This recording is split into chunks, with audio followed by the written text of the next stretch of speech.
ओम नमः शिवाय। शिव जी सदा सहाय। ओम नमः शिवाय। गुरु जी सदा सहाय। आज हम शिव पुराण में पढ़ेंगे चंचला की कथा। वाशकाल नाम का एक गांव था जो समुद्र तट के पास स्थित था। उस ग्राम के निवासी स्त्री पुरुष सब दुष्ट प्रकृति के एवं पाप बुद्धि के थे। मनुष्य पशुवर्ती वाले और स्त्रियां व्यभिचारिणी प्रकृति की थी। उस गांव में एक ब्राह्मण रहता था जिसका नाम बिदुक था।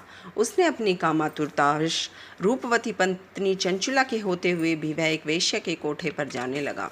इस कारण वह धीरे धीरे अपनी पत्नी से विमुख होता गया। कुछ समय तक तो चंचला अपने काम के वेग को सहन करती रही, परंतु दीर्घ समय तक वह अपनी इंद्रियों पर नियंत्रण न रख सकी।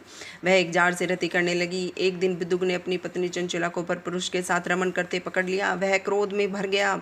जार पुरुष तो डर कर भाग गया, परंतु बिदुक अपनी पत्नी चंचला की मुक्कों से पिटाई करने लगा। चंचला अपने पति से बोली कि जब आप मुझे छोड़कर वैश्यागमन करते हो तो मुझे कितना दुख होता होगा। कभी आपने इसका अनुमान लगाया है? मैं अपनी काम वासना को दीर्घकाल तक इस प्रकार दबाए रख सकती हूँ। पत्नी की बात सुनकर दिबुद्धि बिदुक ने कहा, प्रिय, तुम ठीक कहती हो। तुम निर्भय होकर जार पुरुष के साथ विहार कर सकती हो, परंतु उसके बदले में उनसे धन कमाओ।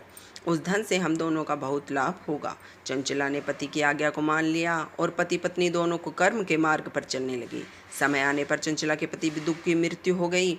वह नरक लोक में अनेक दुख भोगकर पिशाच योनि में पैदा हुआ।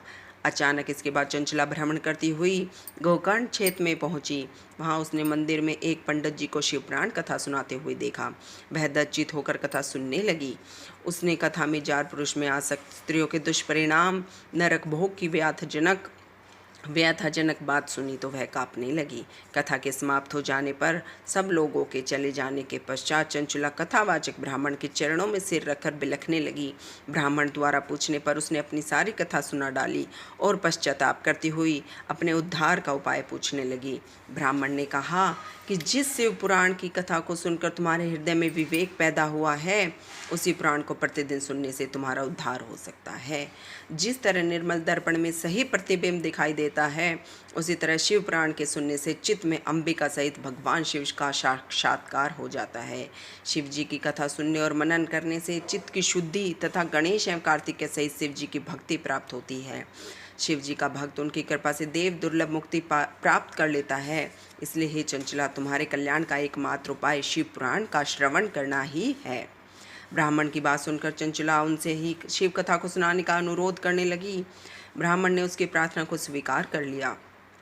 चंचला ने पंडित द्वारा बताई विधि से स्नान किया। जटा वलकल वस्त्र धारण करके, शरीर पर भस्म लगाकर, रुद्राक्ष की माला धारण करके एवं जितेंद्रिय होकर शिव पुराण को सुनने लगी।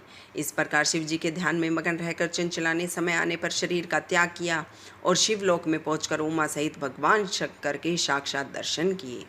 उसकी श्रद्धा भक्ति को देखकर पार्वती ने उसे सदैव के लिए अपना सामीप्य प्रदान किया। सोनक जी ने सूत जी से प्रार्थना की कि चंचला का आगे का वृतांत बताने की कृपा करें। सूत जी ने कहा, हे मुनि श्रेष्ठ, चंचला ने अपनी निश्चल भक्ति द्वारा भगवती पार्वती का सानिध्य प्राप्त कर लिया है।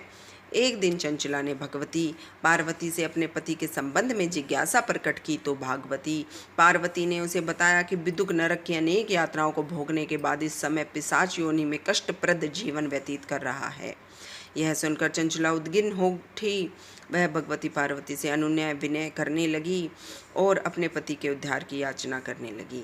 इस पर भगवती पार्वती ने तुम्बुरु गंधर्व को बुलाकर उसे विंध्याचल पर्वत पर जाकर वहां पिशाच योनि में पड़े बिदुक को शिव पुराण सुनाकर उसका उद्धार करने का आदेश दिया।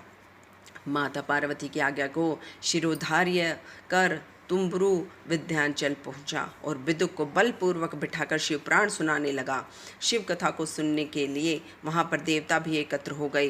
तुम्बुरु से शिव कथा सुनकर बिदुक निष्पाप होकर पिशाच योनि से मुक्त हो गया। बिदुक अब प्रतिदिन शिव जी का गुणगान करने लगा। भगवान शंकर ने उसकी अचल भक्ति देखकर उसे अपना गण बना लिया। ओम नमः शिवाय। शिव जी सदा सहाय। ओम नमः शिवाय। गुरु जी सदा सहाय। जय महाशिव।